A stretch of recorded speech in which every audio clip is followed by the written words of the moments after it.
لیکن اسی کے ان سب چیزوں کے باوجود پشاور ہائی کورٹ سے بہت زیادہ اچھا پیغام آیا ہے اور بہت جاندار پیغام آیا ہے.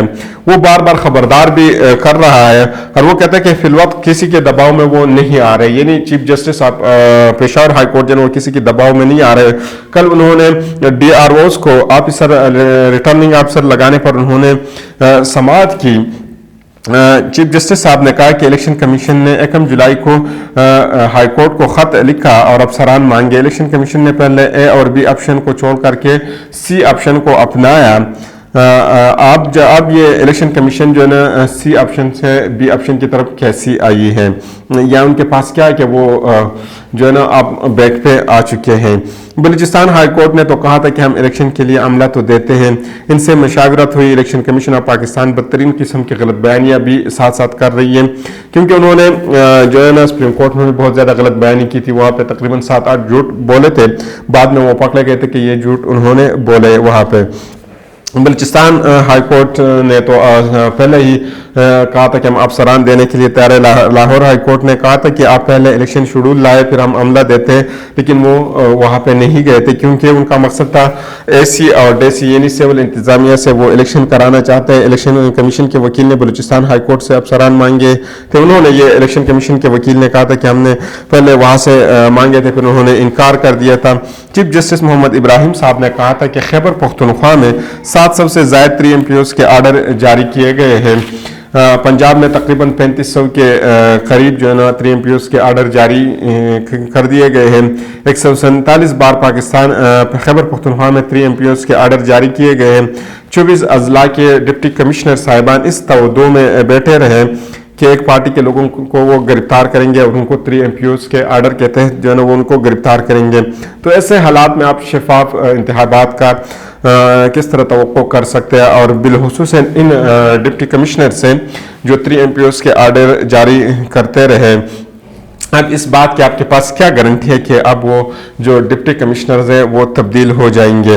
وکیل الیکشن کمیشن نے جواب دیا کہ ایک پارٹی کے لوگ بار بار خلاف ورزی کر رہی ہے, اس لیے 3 MPOs کے آرڈر جاری کر دیے گئے ہیں.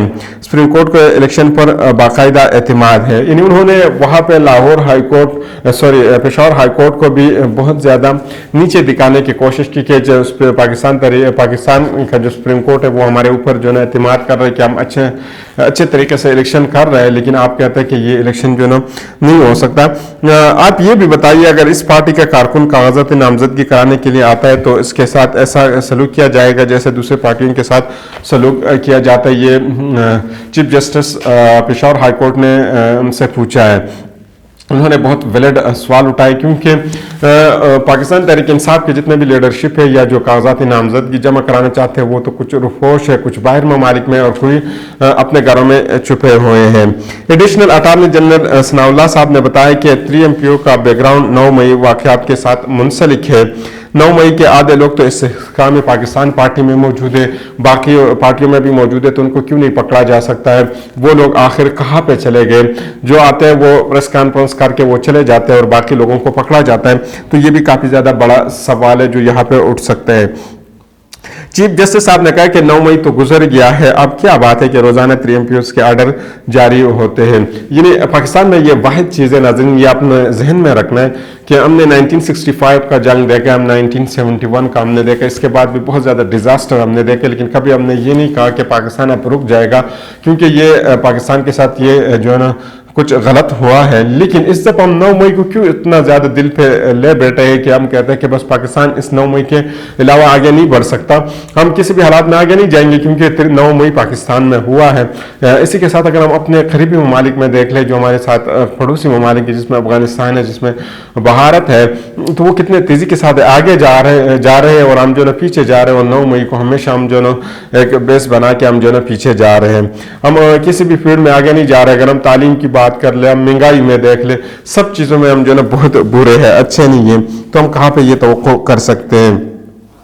پھر چیف جسٹس صاحب پھر اس کے ساتھ ایک اور اہم چیز ہے جو مولانا فضل الرحمان صاحب کی پارٹی ہے، مجھے نہیں سمجھ آ رہی ہے کہ یہ لوگ آخر کیا کرنا چاہتے ہیں، ان کا مقصد کیا ہے۔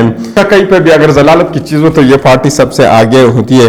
وکیل جے یو ایب کے وکیل نے کہا ہے کہ میں الیکشن کمیشن کے وکیل کے دلائل کے ساتھ اتفاق کرتا ہوں، تو وہاں پہ ان کو چیف جسٹس شکیل احمد نے کہا ہے کہ آپ تو فریق ہی نہیں ہے، ہم آپ کو کیسے جو ہے نا سنیں۔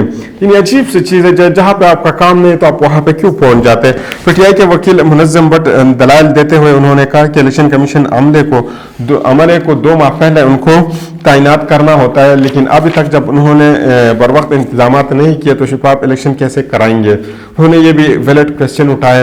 پشاور ہائی کورٹ نے تو جوڈیشنل افسران دینے سے انکار نہیں کیا تھا، اور یہ کہتے ہیں کہ لاہور ہائی کورٹ نے انکار کیا تھا، لاہور ہائی کورٹ کو بیس بنا کے، اور لاہور ہائی کورٹ نے ویسے انکار بھی نہیں کیا تھا۔ انہوں نے کہا کہ آپ جو ہے نا الیکشن شیڈول لے کر آئے اور وہاں پہ جو ہے نا اس وقت پھر بات کریں گے۔ اب پہلے ہم کیا بات کریں کہ آپ نے الیکشن کرانا ہے یا نہیں کرانا ہے، کیونکہ اس وقت حالات کچھ ایسے تھے کہ آپ یہ توقع نہیں کر سکتے کہ پاکستان میں جنرل الیکشن ہو سکیں گے۔ لیکن انہوں نے کہا کہ جب وقت آئے گا تو آپ اس وقت آ جائیں، لیکن یہ خود نہیں گئے، اور پھر سپریم کورٹ میں یہ کہا ہے کہ یہ لاہور ہائی کورٹ جو ہے نا ان کو افسران نہیں دے رہے، اس لیے ہم جو ہے نا سول انتظامیہ سے جو ہے نا یہ الیکشن کرا رہے ہیں۔ عدالت نے فریقین کی دلائل سننے کے بعد درخواست قابل سماعت ہونے پر فیصلہ محفوظ کر لیا۔ انہوں نے سب کے چہروں سے بھی پردہ اٹھایا، کیونکہ پشاور ہائی کورٹ اس وقت جو ہے نا تنہا جو ہے نا ان کے پردے اٹھا رہے ہیں، اور ان کے پردوں سے جو ہے نا ان کے جو راز ہے وہ فاش کر رہے ہیں، اور وہ ان کا جو مکروہ چہرہ ہے وہ باقی دنیا کو دکھا رہے ہیں، اور ان سے یہ سوالات پوچھ رہے ہیں۔ یقیناً یہ سوالات اس وقت ان سے کوئی بھی بندہ نہیں پوچھ سکتا جو موجودہ حالات ہے پاکستان کے، لیکن پشاور ہائی کورٹ جو ہے اس وقت یہ ساری چیزیں ان سے پوچھ رہے۔ ایک اور مقدمہ جو عمران خان صاحب کے اوپر تھا وہ بھی جیل ٹرائل کی طرف چلا گیا ہے، کیونکہ باقی جب جیل میں چل رہے تو وہ بھی ابھی جیل میں جو ہے نا اڈیالہ جیل نے انکار کیا تھا کہ وہ عمران خان صاحب کو جیل میں جو ہے نا لے کر آئیں گے، تو انہوں نے بھی ابھی یہی ارادہ کیا کہ یہ جیل ٹرائل ہو، اور یہ مقدمہ جو تھا ان کی مدت کا تھا۔ ایک عجیب بات ہے ویسے، یہ پاکستان میں جو ہے نا ایک عجیب سی جو ہے نا سچویشن چلی کہ لوگ پرسنل چیزوں تک پہنچ جاتے ہیں۔ ایک معاملہ جو خدا اور ایک انسان کے درمیان ہے وہ باقی انسان کس طرح دیکھ سکتے ہیں، یہ تو اللہ کے ساتھ ان کا جو ہے نا معاملہ ہے کہ خدا جانے اور وہ جانے۔ اس میں جو ہے نا جیل میں لانا پتہ نہیں کس آنکھوں کے ساتھ لوگ جا کے جو ہے نا یہ کیس کر لیتے ہیں، حیرانگی کی بات ہے۔ عمران خان صاحب نے، لیکن ان سب چیزوں کے باوجود عمران خان صاحب کو امید ہے، انہوں نے واضح پیغام پہنچایا کہ آپ لوگوں نے تیاری کرنی ہے، اور تیاری کس چیز کی کرنی ہے؟ 8 فروری کی کرنی ہے، اور 8 فروری میں آپ نے کسی بھی حالات میں میدان کو خالی نہیں چھوڑنا، کسی بھی سیٹ کو خالی نہیں چھوڑنا، اور اپنے مخالفین کو موقع نہیں دینا کہ وہ آپ سے الیکشن جیت جائے۔ تو اگلی ویڈیو تک مجھے اجازت دیجیے، اللہ حافظ۔